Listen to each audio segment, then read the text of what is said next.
Muitos homens são conhecidos como grandes heróis do Império Romano, e um destes homens é Aureliano, conhecido como Restaurador, o responsável por unir um Império Romano fragmentado e muito fragilizado durante a crise do terceiro século. Antes de iniciar, eu gostaria de agradecer por sua visualização, e quero pedir que se inscreva se não for inscrito, considere se tornar membro, aqui ou na campanha do Apoie-se, e nos ajude diretamente. Outra opção é comprando qualquer produto da descrição. Livros e camisetas sempre estão na descrição e no primeiro comentário. Com sua ajuda ficaremos cada vez mais fortes. Bora para o vídeo. Pouco se sabe sobre o início da vida de Aureliano, mas é provável que ele tenha nascido no ano de 214 d.C., na Dácia. Aureliano era um ilírio, assim como vários outros imperadores do final do século III, com todos eles tendo uma grande formação militar, já que os ilírios eram um povo guerreiro.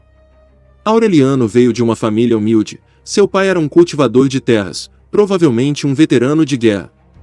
Aureliano provavelmente ingressou no exército no ano de 235, por volta dos 20 anos.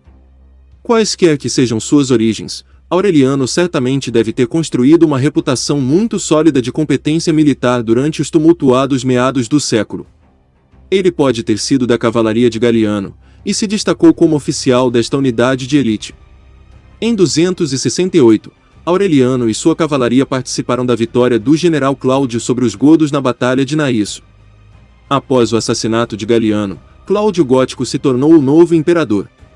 Durante o reinado de Cláudio, Aureliano foi promovido rapidamente. Ele recebeu o comando da cavalaria de elite da Dalmácia, e logo foi promovido a mestre da cavalaria, o que tornava ele chefe do exército depois do imperador, função que havia sido a posição do próprio imperador Cláudio antes de sua aclamação. Aureliano, ao lado do imperador Cláudio, derrotaram a invasão das tribos alamanas, na Batalha do Lago Benaco. Enquanto derrotava os alamanos, chegaram notícias dos Balcãs, relatando ataques em larga escala dos Érulos, Godos, Gépidas e Bastarnas. Cláudio imediatamente mandou Aureliano para os Balcãs, para parar a invasão até que o imperador chegasse com seu exército principal. Os godos estavam sitiando a Tessalonia quando souberam da aproximação do imperador Cláudio, levando-os a abandonar o cerco e pilhar o nordeste da Macedônia. Aureliano interceptou os godos com sua cavalaria dálmata e os derrotou em uma série de confrontos menores, matando 3.000 inimigos. Aureliano continuou a perseguir o inimigo, levando-o para o norte, para a Alta Mésia, onde o imperador Cláudio havia reunido seu exército principal. A batalha que se seguiu foi indecisa. O avanço dos godos foi interrompido, mas as perdas romanas foram pesadas. Cláudio fez uma emboscada bem-sucedida, matando milhares. No entanto, a maioria dos godos escapou e começou a recuar por onde vieram. Pelo resto do ano, Aureliano atacou o inimigo com sua cavalaria dálmata. Agora presos em território romano, a falta de provisões dos godos começou a cobrar seu preço. Aureliano, sentindo o desespero de seus inimigos, atacou-os com toda a força de sua cavalaria, matando muitos e levando o restante para o oeste na Trácia. Com a chegada do inverno, os godos se retiraram, eles foram encurralados e cercados. No entanto, os romanos subestimaram o inimigo e baixaram a guarda, permitindo que os godos rompessem suas linhas e escapassem. Aparentemente, o imperador Cláudio ignorou o conselho, talvez de Aureliano, reteve a cavalaria e enviou apenas a infantaria para impedir sua fuga. O imperador Cláudio adoeceu na marcha para a batalha e retornou ao seu quartel em Sirmio, deixando Aureliano encarregado das operações contra os godos. Aureliano usou sua cavalaria com grande eficácia, dividindo os godos em grupos menores que eram mais fáceis de lidar. No final do verão, os godos foram derrotados. Aureliano não teve tempo para comemorar suas vitórias. No final de agosto chegaram notícias de Sirmio, de que o imperador Cláudio estava morto. Quando Cláudio morreu, seu irmão Quintilo tomou o poder com o apoio do Senado. Com um ato típico da crise do terceiro século, o exército recusou a reconhecer o novo imperador, preferindo apoiar um de seus próprios comandantes. Então Aureliano foi proclamado imperador em maio de 270 pelas legiões em Sirmio. Aureliano derrotou as tropas de Quintilo e foi reconhecido como imperador pelo Senado. Até a ascensão de Aureliano, o império teve que enfrentar uma enorme pressão de inimigos externos, e, ao mesmo tempo, perigosas guerras civis ameaçavam o império por dentro, com usurpadores enfraquecendo a força do Estado. Além disso, o poder econômico do Estado, agricultura e comércio, sofreu com a desestruturação causada pela instabilidade. Além disso, uma doença varreu o império por volta de 250, diminuindo grandemente a mão de obra tanto para o exército quanto para a agricultura. O resultado final foi que o império não pôde suportar o golpe da captura do imperador Valeriano em 260 pelos sassânidas.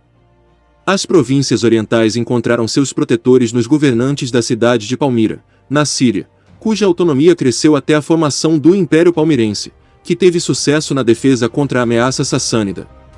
As províncias ocidentais, aquelas voltadas em volta do Reno, separaram-se para formar um terceiro estado autônomo dentro dos territórios do Império Romano, que agora é conhecido como Império Gálico. Em Roma, o imperador estava ocupado com ameaças internas ao seu poder e com a defesa da Itália e dos Balcãs. Aureliano então pegou um império completamente dividido e frágil, com inimigos de todos os lados. Sua missão era reconquistar os impérios rebeldes e acabar com a ameaça dos bárbaros. As primeiras ações do novo imperador visavam fortalecer sua própria posição em seus territórios. No final de 270, Aureliano fez campanhas no norte da Itália contra os vândalos, jutungos e sármatas, expulsando-os do território romano.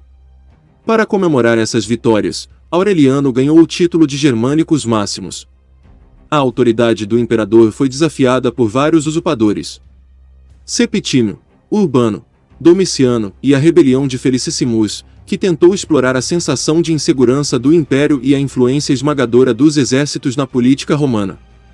Aureliano, sendo um comandante experiente, estava ciente da importância do exército, e sua propaganda, conhecida através de sua cunhagem, mostra que ele queria o apoio das legiões. Os bárbaros do norte ainda incomodavam o império, e os alamanos avançaram contra a Itália, mas foram derrotados pelo imperador. Após isso ele iniciou a construção das muralhas de Aureliano, que serviria para proteger Roma de invasores. O imperador então liderou suas legiões até os Balcãs, onde derrotou os godos. Depois ele decidiu abandonar as províncias dácias acima do Danúbio, por ser muito difícil e caro para se proteger. Em 272, Aureliano voltou sua atenção para as províncias orientais perdidas do império, o Império Palmirense, governado pela rainha Zenóbia da cidade de Palmira. Zenóbia havia criado seu próprio império, abrangendo a Síria, Palestina, Egito e grande parte da Ásia Menor. A rainha cortou o envio de grãos para Roma e, em questão de semanas, os romanos começaram a ficar sem pão. Aureliano então planejou a reconquista do Oriente. Primeiro ele organizaria suas tropas, e assim que sentiu que o exército estava forte, iniciou a campanha. A Ásia Menor foi recuperada facilmente. Todas as cidades, exceto Bizâncio e Tiana, renderam-se a ele com pouca resistência. A queda de Tiana ocorreu em meio a uma lenda. Aureliano até aquele momento havia destruído todas as cidades que resistiam a ele, mas ele poupou Tiana depois de ter uma visão do grande filósofo Apolônio de Tiana, a quem ele respeitava muito. Em um sonho Apolônio implorou: Aureliano, se você deseja governar, abstenha-se do sangue dos inocentes. Aureliano, se você vencer, seja misericordioso. Ele então poupou Tiana, e valeu a pena. Muitas outras cidades se renderam a ele, ao ver que o imperador não se vingaria delas. Dentro de 6 meses, seus exércitos estavam nos portões de Palmira, que se rendeu quando Zenóbia tentou fugir para o Império Sassânida.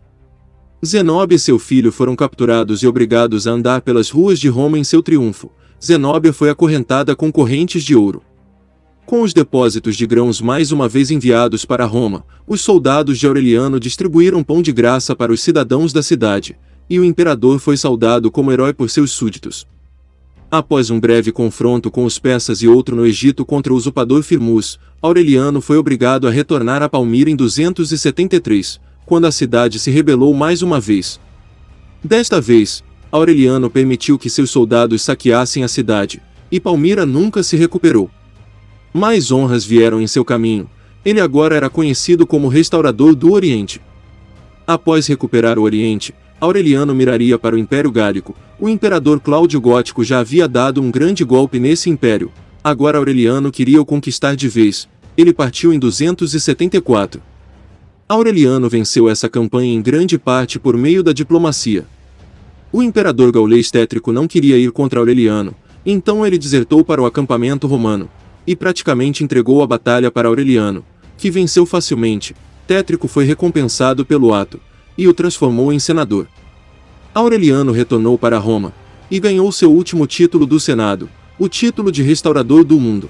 Em 4 anos, Aureliano garantiu as fronteiras do Império e o reunificou, efetivamente dando ao Império um novo tempo de vida, que duraria 200 anos.